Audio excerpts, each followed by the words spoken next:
For Global Business Update, Michael Wilson joins us now from London. Good morning, Michael. Good morning, everybody. Right, so the worries about the Silicon Valley Bank demise, collapse and so on have abated very slightly, and that caused a bit of a rise on Wall Street, which I'll come on to later on. But certainly that sort of optimism about the contagion from SVB's failure has continued around the Asia Pacific region, leading stocks in Hong Kong up 1%, Shanghai Composite up 0.6%. So those worries kind of abating very slightly. China has not made a great start to its first COVID lockdown-free year. Most of the industrial production is up 2.4 as opposed to 2.6% as expected. But as you're seeing there, the most important thing export from China is its tourism and what people are tending to do in China, according to the latest figures. Some of them are going abroad, but not to the likes of Paris, Venice, and other European capitals that they used to, because people used to expect these people to come and spend money. What they're doing is they're tending to stay within China and do more family-focused holidays like camping or glamping, the slightly more glamorous way of camping with big, nicer tents and all the rest of it, rather than traveling abroad. China is also, the tourism should have gone to Paris, Madrid and so on, but it hasn't. And basically, they're looking at 70 to 80% of them actually staying within China or going to countries which are relatively easier for visas, which include Thailand, for example. Right, let's go to the United States and have a recap there. And the rubble of SVB Bank actually helping stocks to slightly rise yesterday. Futures have slightly dipped a little. CPI came in line, 0.4% month on month as expected.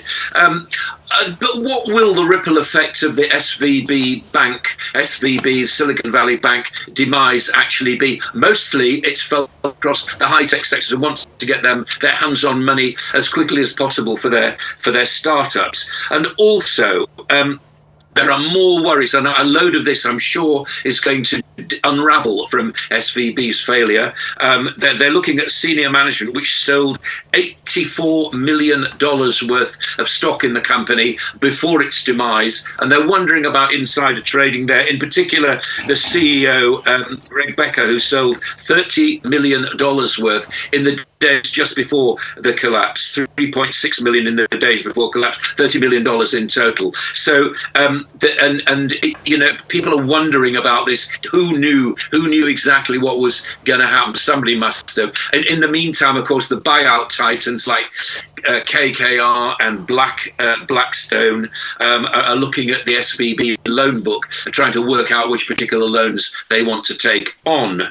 Now, Apple has delayed its business expansion. High tech, big tech is actually is holding back. Meta is going to lay off another 10,000 employees compared with the first 11,000 in November. And Meta is calling this its year of efficiency. Apple isn't laying anybody off, but they're not actually hiring anybody new. Let me take you to Latin America and Argentina, where despite the fact that, of course, they gloriously won the stock of the Football World Cup, inflation has gone over 100%. Prices rose 6% in February, year on year, 102.5. That put them just behind the likes of Zimbabwe, Lebanon, Venezuela and Syria as far as inflation is concerned. And even though they had a policy of what they call fairer prices or fair prices, over 1,700 bits of goods, bits of food and the rest of it, it didn't actually stop rampant inflation. The problem with Argentina, exactly the same as it always was: corruption, inflation, price rises, and general lack of and poverty as well. The big gap between the rich and the poor in that particular country. To the UK then, and today's budget at noon, the Chancellor, Jeremy Hunt, is promising a budget for growth. There will be business incentives for there'll be tax incentives for business. There'll be free tax. There'll be lower tax zones, which I brought to you yesterday. The extension of free child care costs and so on. But corporation tax is not expected not to rise from 19 to 25%. So that tax increase will probably continue. But he will need to make up the cost of childcare, which could be as much as £4 billion from somewhere, i.e. get the people who can work back to work. That's what he's hoping for in this. And also in the shadows of the SVB collapse, the Prime Minister here, Rishi Sunak, is being warned against relaxing financial regulation in the City of London. He's being warned that weakening regulation in the name of business competition is not a great idea. That will run, and nothing is rubber stamped on that. But we're going to see some movement on that over the next couple of days. Oil prices have fallen. In line with the inflationary figures out in the United States. They weren't particularly hot, but then again, they weren't particularly cold. And that means that the Fed will probably raise interest rates when it meets for its next meeting again. And gold, that surge yesterday has come off as the rubble from SVP is not quite as bad as expected. But again, I'm thinking that the Fed rates just as the oil traders are doing, and you're looking at basically a ceiling of about $1,900 an ounce on gold. That is the global view this morning. All right. Real quickly, Michael Wilson, I raised the point when this SBV scandal broke, but you didn't say too much about it. I talked about Dodd-Frank, and funny to say, I was totally correct. SVB Bank was part of the banks that tried to circumvent Dodd-Frank. So it was a regulatory problem because I saw it coming. I don't know what your take is going to be on this. Largely, they were part of the regional banks that tried to circumvent Dodd-Frank. Well, I would have, the time didn't permit me to comment on much about SVB over the last couple of days, but now we can. The regulators may well find there was a degree, this is what's worrying people, of insider trading. In other words, right, that there are a number of things about the bank. I don't necessarily think it's a regulatory problem until the insider trading can actually be proved. But nonetheless, what SVB did was it had most of its eggs in one basket, i.e. the tech and the crypto sector. But people operating within those sectors liked the bank because they didn't have to wait a load of time for their loans in the way that they would with more established things. So that's certainly something that's going to be investigated about SVB. I think that perhaps I have no idea whether insider trading took place. I merely quoted the kind of movement in the stock that is now public knowledge for its actual demise on Friday. So were the regulators caught? I don't really see what else the regulators could actually do. I mean, you can't go along to a bank and say, oh, by the way, we don't approve of the fact that you've got all your eggs in one basket. That's not what regulators do. Regulators do things which and investigate things which are against the law, don't they? I mean, they don't comment necessarily on the method of business practice. If it's unlawful, then it's unlawful. Then the regulator steps in. I think much more important is whether or not the contagion of this has actually been contained or not. At the moment, it seems as though it has. But again, ripple effect across the high-tech sector will last, according to some commentators, for years. All right, Michael, I'm not sure if I can ask this question then. All right, just very quick comment with regards to China, that for the first time since COVID in 2020, when they closed their doors to foreign visitors, China is resuming issuing visas to foreign visitors from today. And so that's quite important in terms of what you talked about with regards to retail economy, you know, the importance of tourism in China, as they saw millions pre-COVID and post-COVID. This is a big one for them in terms of it being, you know, restoring back to what it was like pre-COVID. So if you want to go to China, you know, visas have resumed in terms of being issued.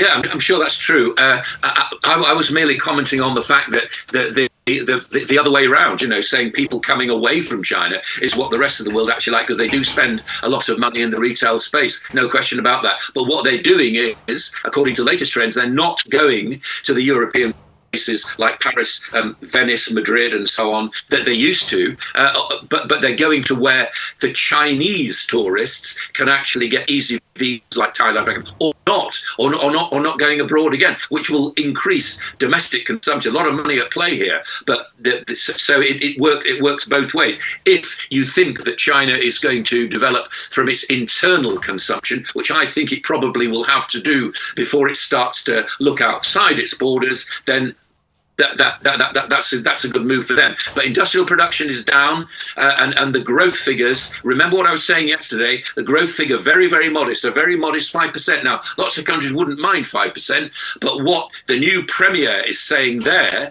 is that this is going to be quality growth, i.e., family-based, not just about GDP. That's where China is right now, I think. Okay, SVB. Well, you say there's some optimism about a contagion, but Moody has now downgraded its outlook for the U.S. financial system from stable to negative. It has also downgraded Signature Bank and has knocked it out of future ratings. And 6 other banks have been placed under close review by Moody's. Okay, but the bigger question I wanted to ask, at this point, what are those lessons that we can draw from this SVB scandal, if you may use that word? And then in the UK, the Chancellor, Jeremy Hunt, yes, do you agree that it's a carrot and stick, budget for growth that he's proposing, and that indeed those backbenchers, MPs who are going to revolt probably have a point, particularly with the corporation tax? Hello, Michael. Yeah, so let's talk about Jeremy Hunt first of all. Of course, yes, it is a carrot and a stick. Actually, somebody expressed it. Doing a budget is a bit like plucking a turkey. You take as many feathers out without the turkey noticing as much as you can, and that's what this game is about. He's going to be very, very strong on calling it a budget for growth. That's been the noise that's been coming out of the Treasury. But the fact of the matter is, he's got very, very little fiscal headroom. We're experiencing a tremendous rise in the cost of living. Not quite as bad as people thought it would be, but it is still there.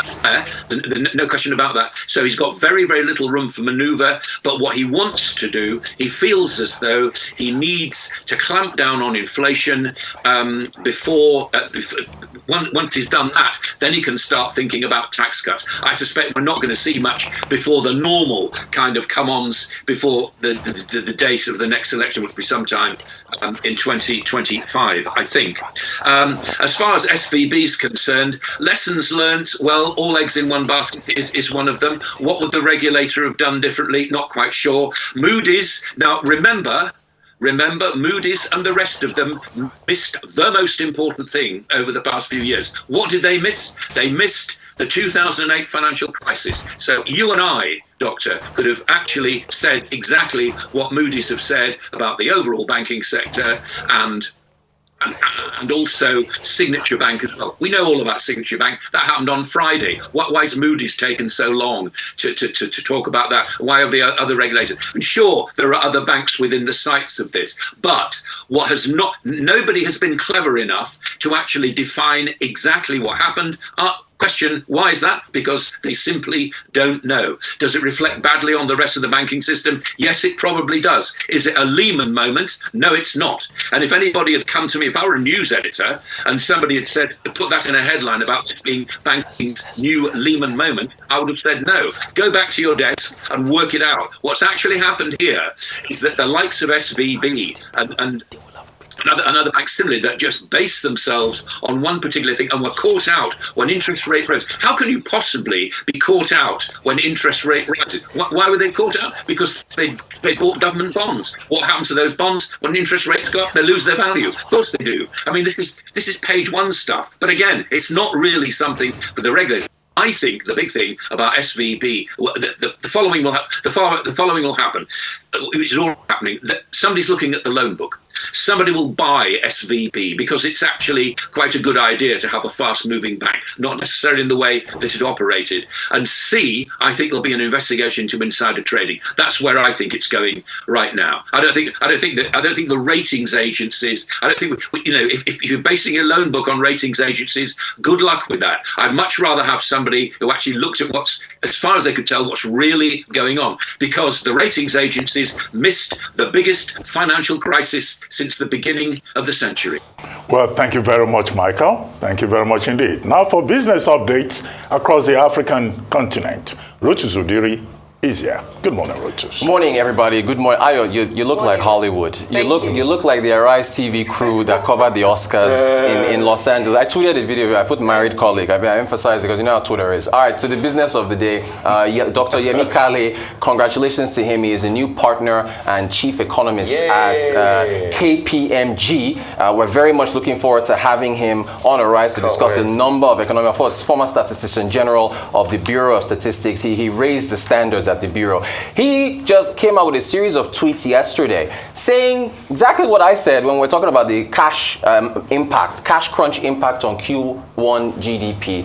And he was talking about in a number of tweets. Let's quickly go through a number of tweets from Yemi Kale saying, I am estimating a reduction in Q1 2023 nominal GDP by between 10 to 15 trillion. This is a 198 nominal GDP economy due to challenges sourcing cash in Q1 2023. This is because 40% of Nigeria's 198 trillion GDP in 2022 is informal, of which about 90% is cash-based. Further, 30% of formal sector GDP is cash-based. This means 106 trillion of total GDP is cash-based, so that impact is going to be felt. Now, the sectors, Rufai, this is what we were talking about yesterday. Of the 46 economic activities, agriculture, some manufacturing activities, especially food and beverage, textiles, apparels, trade, arts, entertainment and recreation, accommodation, food services, road and water transport, and other services are expected to be the most affected. I didn't have this image yesterday, but now we have it. Yesterday's Business Day headline where it said, cash chaos crushes farmers. And there was one particular farmer that they profiled. If we go quickly to that quote,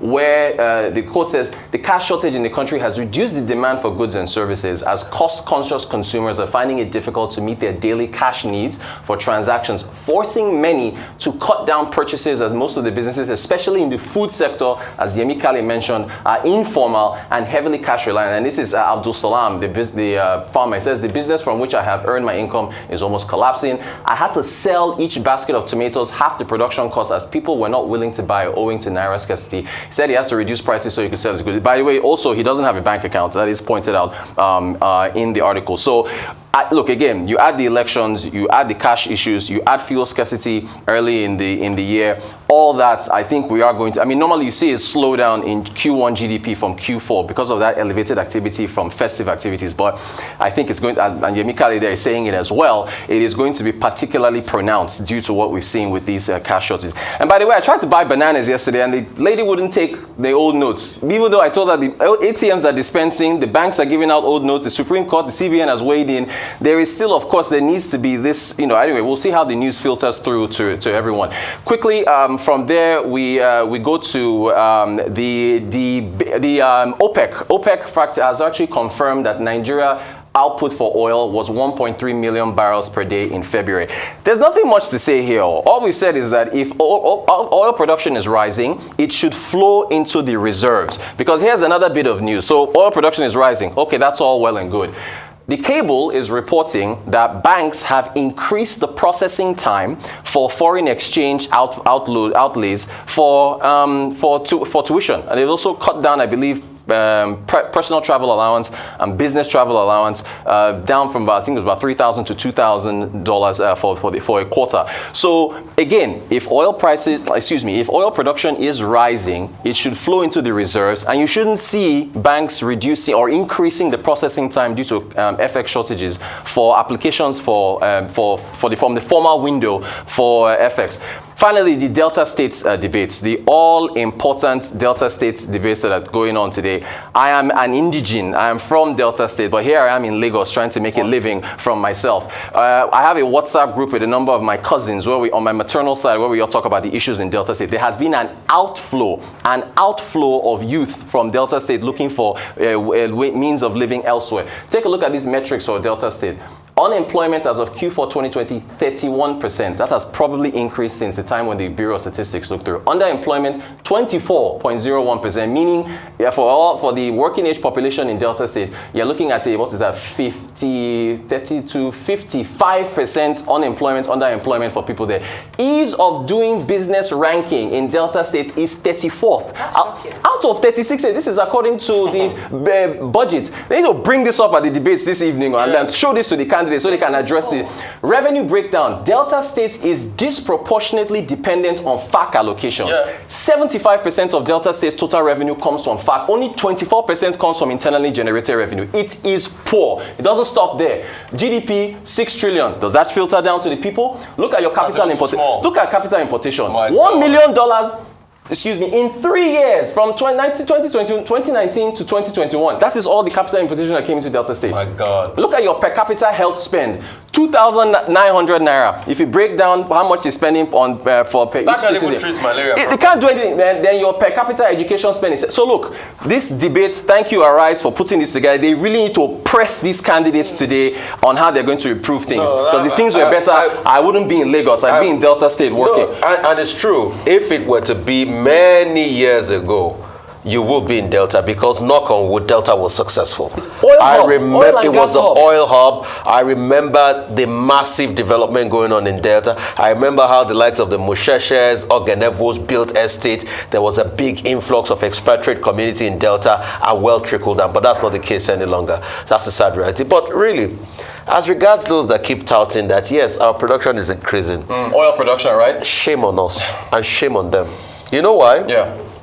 Saudi Aramco made 161 billion. In 2022, massive. People are investing so much, building new cities. People are talking about ChatGPT. We're busy wasting our time on oil production. Because crude oil theft has put us in this perilous situation we are. So we don't learn. This is the very first time that wars have not favored Nigeria. Global wars used to favor Nigeria. Yep. Yom Kippur changed our fortunes. All right, the Gulf War changed our fortunes, but at this point in time, we have nothing to show for it. That's why sanctions are not really impacting Russia. Russia is still selling oil at high prices, and Russia is still able to fund this war in Ukraine. Let's keep deceiving ourselves. Thank you very much for highlighting those issues, because when we have debates like this, we talked earlier about the importance of debates, but even very importantly are the issues that we bring to the table. Sometimes you think a state is prosperous until you begin to see the numbers. Of course. The per capita realities for education and health is almost non-existent. Exactly, non-existent. Yeah. 2,700 for health. As you mentioned, what would that purchase? And this is the oil-rich city of Delta. This is the place where Nigeria, at least a bulk of Nigeria's income comes from in terms of their contribution to our revenue. So it is quite curious as to the indices of the ease of doing business ranking. Yeah. I know that the ease of doing business office does, in terms of the state, but 34 out of 36. This is for budget. What's the top? Do you know do you have an idea of the top? I believe the top 3. I think it's Lagos is up there. No, sorry, no, Lagos is not there. Lagos is top 20. I have to go back and look. I think it's one of the southwestern states that are in the top 3 or top 5. So just to clarify that the ease of doing business obviously is business climate, and so this is down to policies, the responsiveness of agencies, and obviously they've done very poorly. Interesting conversation to be had tonight. Oh yes, very much so. Yemi Kale did very well as the DG of the Bureau of Statistics. I have no doubt that he will do even much better, as chief economist of KPMG. He has a track record, of efficiency and performance. However, the point he was really making that I noted was that every policy is about cost-benefit analysis. Yes. And that when you weigh the cost and you weigh the benefits, if the cost outweighs the benefit, then there is a problem. And in this particular case, he's saying if you look at the formal sector and the informal sector, GDP loss in Q1 2023 alone will be between 10 to 15 trillion naira. And that's about the amount that the federal government says they want to save. Immediately they remove subsidies. So we're going to lose that in another direction. But it's not only Yemi Kale that has commented on this. I saw tweets also by Kingsley Moghalu. Kingsley Moghalu, who had been deputy governor of the central bank. Kingsley Moghalu was saying, look, this whole policy has derailed because of timing, because of how, the CBN went about it, and that the bigger challenge that he finds is, one, state failure, two, the judiciary is now determining monetary policy, and that the CBN is being used to play political football. But he put it on institutional failure as a major issue in this regard. Well, let me ask you, CPI is supposed to be announced today, CPI data for Nigeria. What do you expect is likely to happen? To decelerate. Inflation going up or decelerate? It will decelerate due to the reduced, because of lack of the cash, reducing demand for, but it's a one-off, doctor. By the following month, it should continue to accelerate. So it should As be one-off. for the new banking regulations with regard to Forex, well, scarcity of Forex. That is the problem. And if any parent sending children abroad is hoping to get money from the banks, they are just wasting time. Even when they did not reduce the processing time, you can't get it. They will tell you, you are number 600 on the list. So it's better to even go to the black market. Parallel market. There you That's how parents solve the problem. Indeed. Anyway, thank you very much.